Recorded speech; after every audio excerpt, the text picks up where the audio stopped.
Financial markets పై పట్టు సాధించాలనుకునే వాళ్ళు Revanth conduct చేసే వెబినార్ కోసం ఈ నెంబర్ కి కాల్ చేయండి. నమస్తే, వెల్కమ్ టు సుమన్ టీవీ. నేను విష్ణు. ప్రస్తుతంతో పాటు సీనియర్ స్టాక్ మార్కెట్ అనలిస్ట్ జీవి సత్యనారాయణ గారు ఉన్నారు. వారితో మాట్లాడదాం. సార్ నమస్తే. సార్ నమస్తే.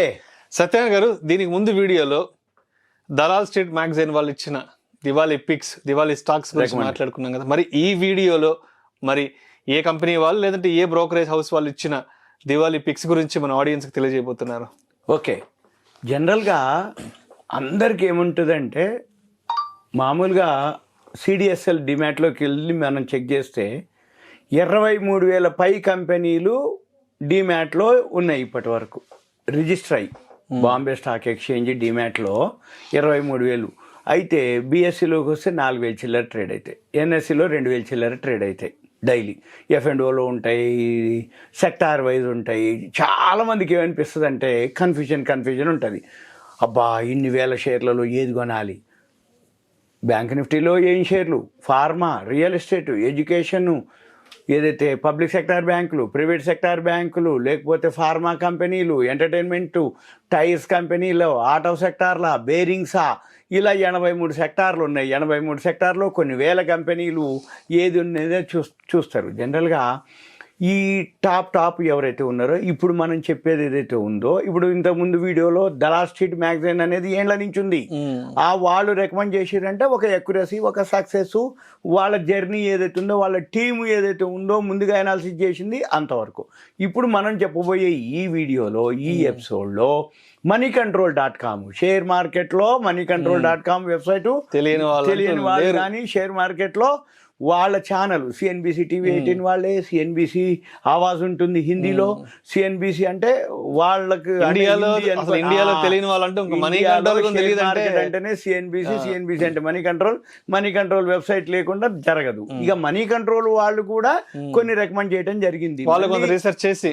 రైట్, వాళ్ళ టీం రీసెర్చ్ చేసి కొన్ని చెప్పడం జరిగింది. అవే మనం ఇప్పుడు మన ప్రేక్షకులకి, మన వాళ్ళకి చెప్పడం జరుగుతుంది. Education purpose, knowledge purpose. మీరేం చేయాలి, ఎవరైతే వీడియో చూస్తున్నారో మళ్ళీ సేమ్ ఒక పెన్ను నోట్బుక్ దగ్గర పెట్టుకొని మంచిగా ఓం దిద్ది దాని మీద పని మొదలు పెట్టి ఓం దిద్ది సాయిరామ్ అని రాసి శ్రీ అని పెట్టేసి ఇక డేటు రాసుకొని ముహూర్తాన్ని పైన హెడ్డింగ్ పెట్టుకొని మంచిగా రాసుకొని, ఇది ఒక డైరీ అనుకోండి, ఒక నోట్బుక్ అనుకోండి, పెట్టుకొని అబ్జర్వ్ చేయాలి. ఇప్పుడు ఫస్ట్ నేను పేర్లు చెప్తా. సుమారు 10 కంపెనీలు ఉన్నాయి. ఆ 10 కంపెనీలు పేర్లు చెప్తా. ఎంటర్ ఎగ్జిట్ కూడా వాళ్ళు ఇచ్చిన రేట్లు ఏవైతే ఉన్నాయో కొంచెం అటు ఇటుగా ఉండొచ్చు. కాకపోతే ఫస్ట్ బ్యాంక్ ఆఫ్ ఇండియా. ఈ బ్యాంక్ ఆఫ్ ఇండియా వీళ్ళు చెప్పటం మనీ కంట్రోల్ డేటా ప్రకారము 105 రూపాయల్లో ఉంది. ఇప్పుడు మనము వీడియో పబ్లిష్ అవ్వటం, రేటు మారిపోవటం, రూపాయి ఎక్కువ తక్కువ ఉండొచ్చు. కాకపోతే కరెంట్ మార్కెట్ ప్రైస్ వాళ్ళు 105లో వాళ్ళు పబ్లిష్ చేయడం జరిగింది. మనం అదే చెప్పడం జరుగుతుంది. టార్గెట్ వచ్చి వాళ్ళు 132గా ఇవ్వడం జరిగింది బ్యాంక్ ఆఫ్ ఇండియా. ఇక సెకండ్ వన్ వచ్చి జ్యోతి ల్యాబ్స్. ఈ జ్యోతి ల్యాబ్స్ ఉజాలా అంటారు కదా, ఉజాలా అనమాట. అయితే 528 రూపాయలు ఉంది ప్రజెంట్. 600 వరకు టార్గెట్ పోవచ్చు అని చెప్పడం జరుగుతుంది జ్యోతి ల్యాబ్. తర్వాత నాల్కో, నేషనల్ అల్యూమినియం, ఇది public sector unit, aluminium company అనమాట. అల్యూమినియం ఎప్పుడు కూడా అంటే తెలుగులో అయితే రాతండి అంటారు, విలేజెస్లో అట్లయితే రాతండి అంటారు. రాతండి అంటే అది వాడని విలేజ్లో కానీ, అంటే మామూలు మధ్యతరగతి వాళ్ళు కానీ, బిలో పావర్టీ లేని అంటే మామూలు మరీ బీదవాళ్ళు ఉంటారు చేసిన వాళ్ళంతా వాడేది ఇవే, ఏది రాత్రి సామాన్లు అంటాం. అది అల్యూమినియం కంపెనీ, నేషనల్ అల్యూమినియం. అది 218లో ఉంది, 270 వరకు పోవచ్చు అనేది వాళ్ళు చెప్పడం జరిగింది. ఇక ఫోర్త్ వన్ వచ్చి నవీన్ ఫ్లోరో కెమికల్స్ ఉంది. Naveen fluorine international. అది 3,362 రూపాయల్లో వీళ్ళు ఉంది. ఇప్పుడు 3,948 వరకు పోవచ్చు టార్గెట్ అనేది. ఈ టార్గెట్లు అనేది ఏంటిది అంటే ఒక ఐడియా కోసమే తప్ప ఈ టార్గెట్ అంతకంటే ఎక్కువ కూడా పోవచ్చు, అంతే ఉండొచ్చు, కొంచెం అటు ఇటుగా కూడా ఉండొచ్చు. కాకపోతే మీరు కొనుక్కున్న తర్వాత ఇప్పుడు మనం ఏదైతే షేర్లు చెప్తున్నామో, పేరు చెప్తున్నామో, దీపావళి ఉద్దేశంతో చెప్తున్నాయి. అంటే మళ్ళీ మీరు నెక్స్ట్ దీపావళి వరకు అని పెట్టుకోవాలి. ఈ దీపావళి లోపల ఎప్పుడో గనక ఈ రేట్లు కనుక రీచ్ అయిపోతే టార్గెట్ ఎగ్జిట్ అవ్వచ్చు. లేదు ఈ మధ్యలోనే అంటే ఒకవేళ తగ్గింది అనుకోండి, హోల్డ్ చేసి ఎప్పుడైతే ఇది కొంచెం పెరగటం మొదలు పెట్టిందో ఎప్పుడు మీరు కావాలనుకుంటే అప్పుడు ఎగ్జిట్ అవ్వచ్చు, అంతే తప్ప ఇప్పుడు మీరు కొనగానే కొంచెం తగ్గగానే ఎగ్జిట్ అయిపోయి మళ్ళీ పెరిగిన తర్వాత నేను మిస్ అయినని చెప్పేసి అనుకోకూడదు. ఎందుకోసం అంటే ఒక టీం వాళ్ళు, ఒక ఛానల్ వాళ్ళు కానీ, ఒక మ్యాగజైన్ కానీ, ఒక మంచి వెబ్సైట్ వాళ్ళు రికమెండ్ చేసిర్రంటే వాల్యూ ఉంటేనే రికమెండ్ చేయడం జరుగుతుంది. మనకి నాలెడ్జ్ ఉండి, ఐడియా ఉండి, సబ్జెక్ట్ మీద గ్రిప్ ఉండి చేస్తే ఓకే, చేసుకోవటం ఇక పక్కా. ఇవే కావు, ఇంతకంటే మంచి కూడా దొరుకుతాయి. ఇంకా మనం చూడవలసింది ఏమిటి అంటే, ఇన్వెస్టర్లు ఎవరైతే ఉన్నారో, ఈ వీడియో ఎవరైతే చూస్తారో వాళ్ళు ఏం చేయాలి అంటే ఇవన్నీ రాసుకోవాలి. Money control, mint, financial, business, economic times, ఇట్లా అందరి రాసుకొని కామన్గా కొన్ని ఉంటాయి. కామన్గా అంటే ఏంది, మనీ కంట్రోల్ అయినా, దలాల్ స్ట్రీట్ అయినా, మింట్ అయినా, ఫైనాన్షియల్ ఎక్స్ప్రెస్ అయినా, ఎకనామిక్ టైమ్స్, అందరు కొన్ని చేస్తాడు చూడు. ఇక ఏం చేయక్కర్లేదు, మీరేం చూడక్కర్లేదు, మేల్కొండ కొనుక్కోవచ్చు. ఎందుకోసం అంటే అందరూ రికమెండ్ చేసినవి కామన్గా ఉంటే అవి ఆటోమేటిక్గా వాల్యూ ఉన్నట్టే. ఇక పోతే జనరల్గా అవే ఉంటాయి. ఎందుకోసం అంటే అందరూ ఎన్ని చెప్పినా, ఏ కంపెనీలు చెప్పినా ఆ నిఫ్టీ 50లోనో ఆ టాప్ ఏవైతే 100 ఉంటాయి, Nifty 50, Nifty next 50, BSc, Sensex, ఇవే మిడ్ క్యాప్, స్మాల్ క్యాప్ అన్నీ మిక్స్ చేసి వాళ్ళు చెప్పడం జరుగుతుంది. ఇక నవీన్ ఫ్లోరిన్ ఇంటర్నేషనల్, ఇక 51 వచ్చి ఎన్సిసి, ఇది Hyderabad based company, Nagarjuna construction company. ఇది 300లో ఉంది, 363 రూపాయలు వస్తుందని టార్గెట్. అంటే 20% వరకు వాళ్ళు కొన్నిటికి వేయటం జరిగింది. ఇక తర్వాత PNB housing finance, Punjab National Bank, వాళ్ళదే గ్రూపు.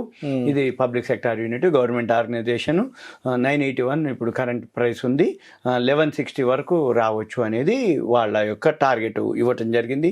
తర్వాత 7th వన్ వచ్చి స్టేట్ బ్యాంక్ ఆఫ్ ఇండియా, ఈ ఎస్బీఐ వచ్చి 805 రూపాయల్లో ఉంది, 960 వరకు రీవచ్చా అనమాట. అంటే అన్నీ కూడా ఒక 20% చొప్పున వాళ్ళు టార్గెట్ ఇవ్వటం జరిగింది, కొంచెం అటు ఇటుగా మనం అవి చూసుకోవాలి. ఇక తర్వాత 8th వన్ వచ్చి రిలయన్స్ కంపెనీ. ఇప్పుడు ఈ రిలయన్స్ దీపావళికి బోనస్గా బోనస్ ఇవ్వడం జరుగుతుంది. ఈ బోనస్ ఏదైతే ఇస్తారో చాలా మందికి ఒక డౌట్ ఉంటుంది బిగినర్స్కి. ఇప్పుడు సుమారు 2800, 3000, 2800 ఆ దగ్గరలో ఉంది, 2800 ఉంది. వచ్చే వారం బోనస్ ఇస్తారు అంటే ఒకటి బోనస్ వస్తాయి, 2 షేర్లు వస్తాయి అంటే మళ్ళీ 2800 ఉంటుందా అనేది చాలా మందికి ఉన్నటువంటి డౌట్. ఉండదు అట్లా. ఎప్పుడైతే బోనస్ ఇస్తారో ఒక షేర్కి ఇంకో షేర్ ఇచ్చిర్రు అంటే ఆ బోనస్ ఏంటిది అర్థం, సగం రేట్ అవుతుంది అనేది అర్థం. కాకపోతే మళ్ళీ కొన్నాళ్ళు అయిపోయినాక ఇప్పుడు 2800లో సపోజ్ బోనస్ ముందు గనక ఉంటే ఎక్స్ బోనస్ వచ్చేటప్పటికి ఒక షేర్ 2 షేర్లుగా మారుతుంది. కానీ షేర్ ప్రైస్ వచ్చి 1400 అయింది.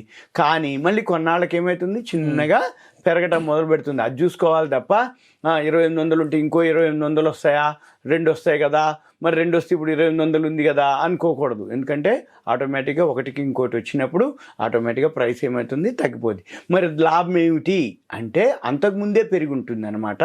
బోనస్ అనేది వాల్యూ తోటి ఇచ్చేటటువంటిది, ఫ్రీగా ఇచ్చేటటువంటిది, తర్వాత మళ్ళీ పెరగటం మొదలు పెడుతుంది. ఇది రిలయన్స్ విషయం.